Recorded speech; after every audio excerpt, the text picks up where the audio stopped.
And The Life of Chuck is our first is up. New Mike Flanagan, Stephen King, based on the Stephen King short story, The Life of Chuck, starring the great Tom Hiddleston. Karen Gillian's in this movie. Chiwetel Ejiofor's in this movie. Mark Hamill is in this movie.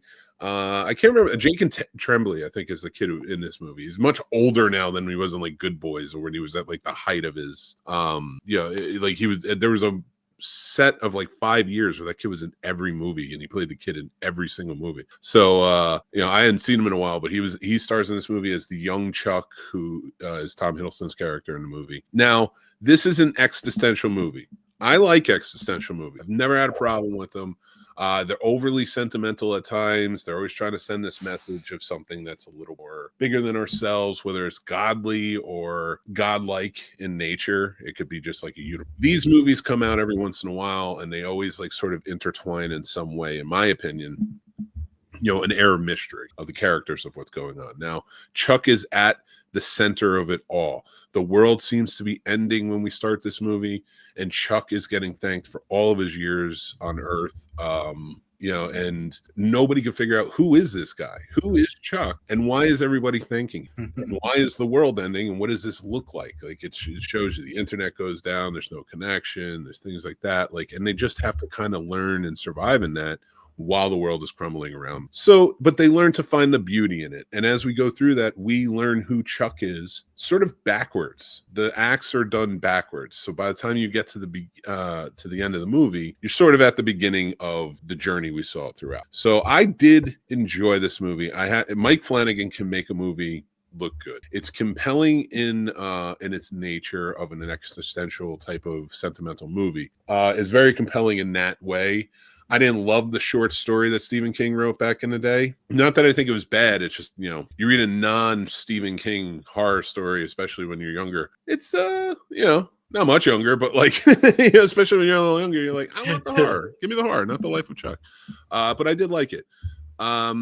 Again, Mike Flanagan, all the actors in this movie did a fantastic job. His wife is in it. She plays a really good role as one of the teachers as well. I think Kate is her name. I cannot remember for the life of me. My apologies. But she's been in all of his work. She was the main character in Hush, which I thought was a great film. She played the deaf woman in Hush, and she did a great job then. And in Midnight Mass, she was fantastic as well. So to see like sort of Mike Flanagan's stock company in this, telling this beautiful story of like this man through his life and like how he became who he is and why people love him. So I think that you should check this movie out, maybe when it comes out on rental. I don't know that this is a rush to the theater sort of thing.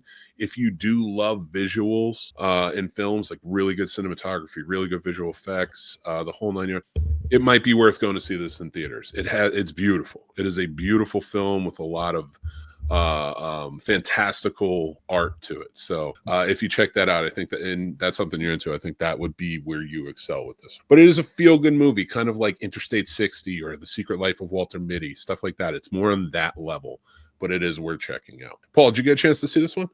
Yeah, I sure did. I actually did enjoy this short story by him because I got a soft spot for this one and Hearts in Atlantis. Especially that one. And just like you said, I kind of compared this to a mixture of Hearts in Atlantis and Secret Life of Walter Mitty. So in my opinion, if you liked either of those or both of those, I think, like you said, you'll enjoy it. I don't think you absolutely would have to run to theater to see it. The visuals are great.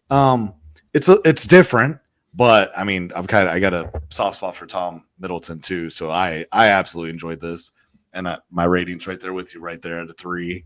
I thought it was a solid one. Stephen King is always interesting when he does things that aren't horror. I mean, his wheelhouse is horror always. But yeah, I mean, you got stuff like, The Green Mile and then Hearts in Atlantis. He knows he's a great writer, Oh yeah, and he's a talented guy. I've read his non-horror. For me, when I was younger, a little more brash, it was like, I want the horror. I didn't want like the all the sentimental stuff, but it is a good story, and this is a good movie. And I think that is, I'm definitely will watch this again. I think my kids should see it. You know, not that it's like anything that's, it's short on story. Let's be real. It is a short on story type of film and filled with sentimental, but so is Field of Dreams, you know, if you think about it, like stuff like that. And it's worth the watch. So like, this is a movie where, like you said, Hiddleston does great. You know, he's not in it a lot, but when he is in it, he lands. And there's a good reason, because Jacob Tremblay is the one who's mostly in it. And that kid does a great job. He smashed out of the park. He can really hold a movie together. So I thought he did a really good job in it as Chuck as well. So that's our review. Anything else you want to add to the movie, about the movie? No, because I mean, I just don't want to give anything away, and I don't want to. Oh yeah, definitely don't. Right, so it's kind of hard. So it's like, check it. I think definitely check it out, you guys, because it kind of flew under the radar, and I get Neon sometimes tends to let us all down, but I think they did a solid job on this at least. So if anything, give Neon another chance too. I don't know that this was Neon not letting us down. I think this was more personally, Mike Flanagan doesn't really let anyone down. So like, no matter where he took this movie, he would have been successful, because Mike Flanagan is one of those directors who I think kind of flies under the radar because he's more of a horror themed, especially tied so closely to Stephen King and like what he's doing and such. Like, he's very influenced by him, of course. So I think like when you get to that point, he was going to make this movie, and it was going to be good, in my opinion. And this was, I don't know if he had anything to do with the other Stephen King film that's coming out this year, The Long Walk, which that's a brutal book. It's a rough book. That is a rough book.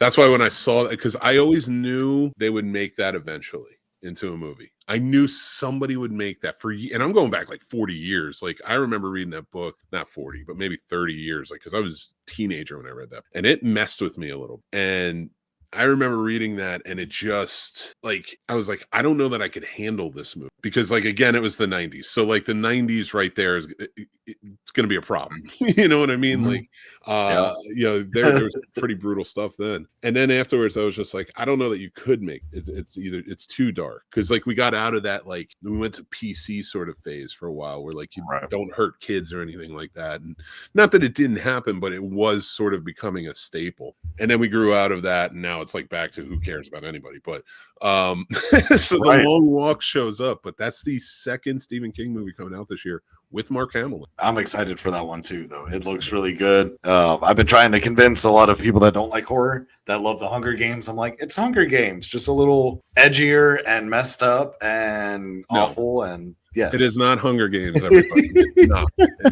It's just like it. A lot worse. It's a lot worse. Let's be real. But thank you for watching this review. I'm not going to let Paul trick you into family movie. Watching this movie under the guise of like, it's similar ish. It's more similar to Battle Royale. Calm down. Like, calm down. Like, don't throw out Hunger Games like it. Potato, carrot, whatever. They don't get weapons in this one. No, it's yeah. And the book is like crazy. Let me know what you guys think if you check it out. But thanks for watching.